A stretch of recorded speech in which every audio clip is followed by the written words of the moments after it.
Bon matin les amis, bon vendredi matin, j'espère que tout le monde va bien ce matin. Ce matin, je vous partage une vidéo sur comment vaincre ton plus grand ennemi.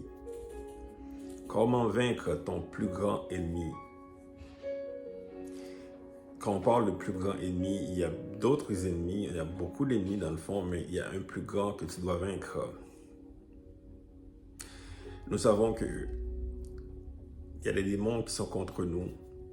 Il y a Satan lui-même qui est contre nous.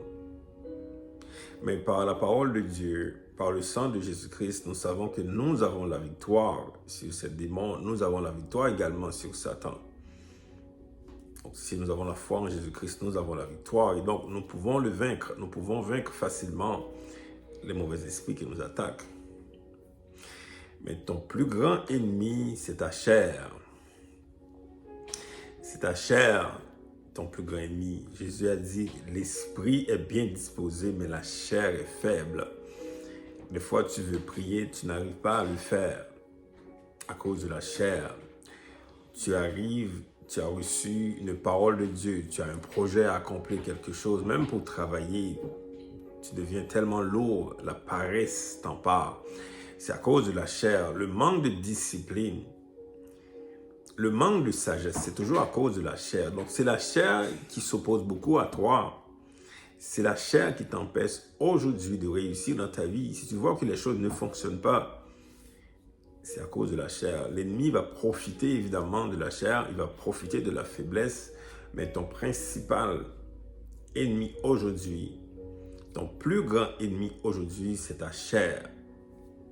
Alors ce matin, comment vaincre cette chair?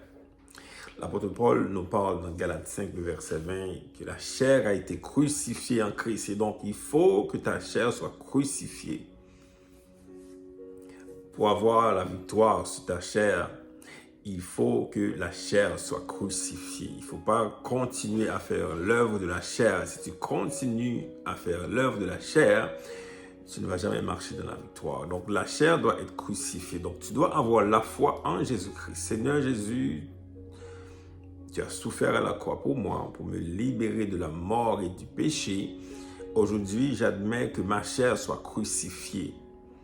Que ma chair, que mes désirs, mes tentations, les choses que je veux faire qui sont charnelles, et je sais que ma chair soit crucifiée, que je ne sois plus soumis à ma chair.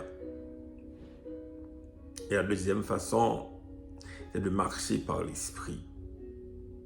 Et donc la Bible dit, si nous vivons par l'esprit, nous accomplissons les œuvres de l'esprit.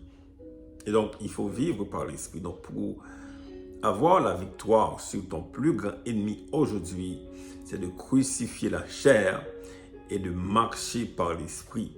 Crucifier la chair et de marcher par l'esprit. La prochaine vidéo, je vais parler de comment marcher par l'esprit.